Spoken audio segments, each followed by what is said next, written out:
Suzanne from Suzanne Scarrow Live. Are you looking after yourself? Are you taking care of yourself during these strange and unusual times? What is it that you do to do the self-loving that we all need? And of course, you are the only person who can do that self-loving. No one else can do it for you. Sometimes it's going for a walk on the beach, perhaps, if you're lucky enough to have a beach near you. Sometimes it's meditation. It used to be going for a massage and pedicures and so on, but we can't do that at the moment. What else are you doing that can calm your nervous system, that can give you that sense of peace and calm, even in the storm that we're all enduring at the moment? How good was it to see everyone lighting up the dawn on Anzac Day?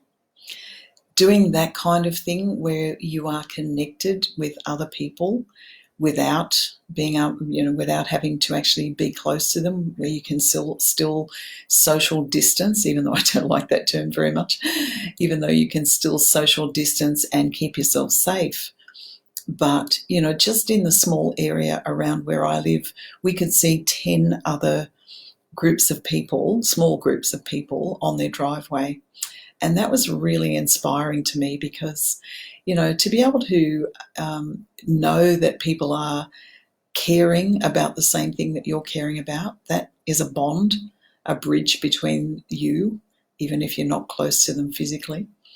Especially when we're all thinking, like I was thinking about my grandparent, my grandfather, you were probably thinking about your grandfather or other people, aunts and uncles who were in the wars, are still fighting the wars. And of course, I think on Anzac Day, everyone that I've certainly heard from was thinking about the people who were on the front line of this COVID war. Our healthcare workers, our teachers, our cleaners, our truck drivers, our people who work in the supermarkets, all of those people. And if I've forgotten some, I don't mean to leave you out, because if you're doing anything that puts you at any risk at all and you're doing it for the good of everyone else, then you are on that front line. And I thank you for it, because you're doing something for others, and that's really an amazing thing to do. So what I thought I'd talk to you about today is just what you are doing to take care of yourself, because really things have changed and you can't do a lot of the things that you used to do.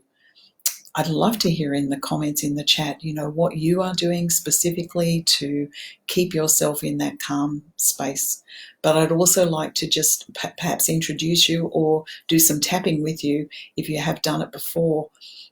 Because I know that this tapping technique can calm your nervous system, can actually make you feel more peaceful, more calm, more able to cope with whatever's going on. So let's do a little bit of that tapping. Follow along. If you have tapped before, it'll be easy for you. If you haven't tapped before, then this will just be an introduction for you. And of course, speaking about that, I'm going to actually post on this page, I'm going to teach the basics of EFT, this tapping process, in an online course, and it will be over 4 fortnights actually. So starting next Tuesday morning, each Tuesday morning, fortnights apart.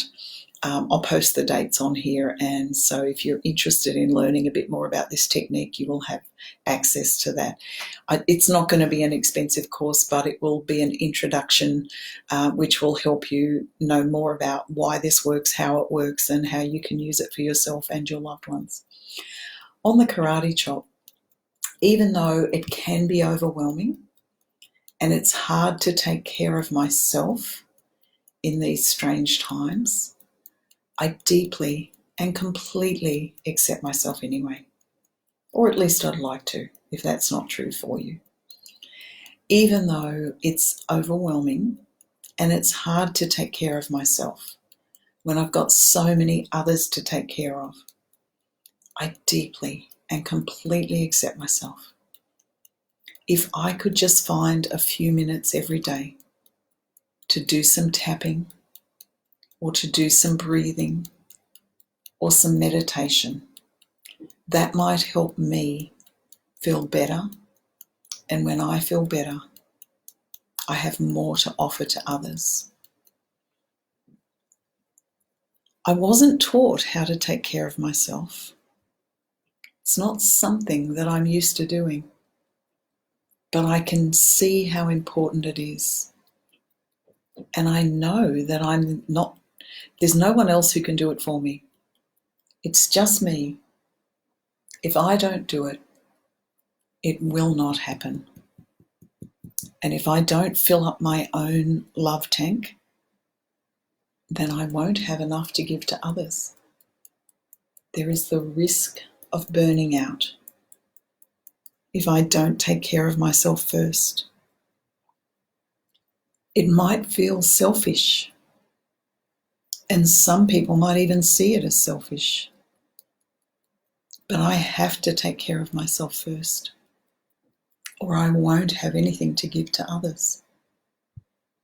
I have to find a way to just take some time every day, maybe many times during the day,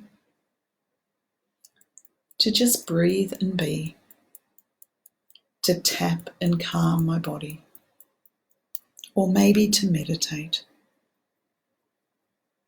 And then a big breath. And just see how it's feeling now. Even if you're not tapping on something specific, you should be able to calm your body down using this tapping technique, even without words. People get hung up on the words. Don't worry about that. If you want to learn more, though, I'll have that the dates for that training, that basics of EFT training that I'll do online over the next, throughout May and June, actually, fortnightly on Tuesday mornings it will be available. And so I'll let you know more about that on this page and other pages. But it is a technique that you can use anytime, anywhere to calm yourself. And I really encourage you to use either this technique or something else to calm yourself, to love yourself, to take care of yourself through this strange time. Who knows how long this will go on for? Okay, take care now. Bye-bye.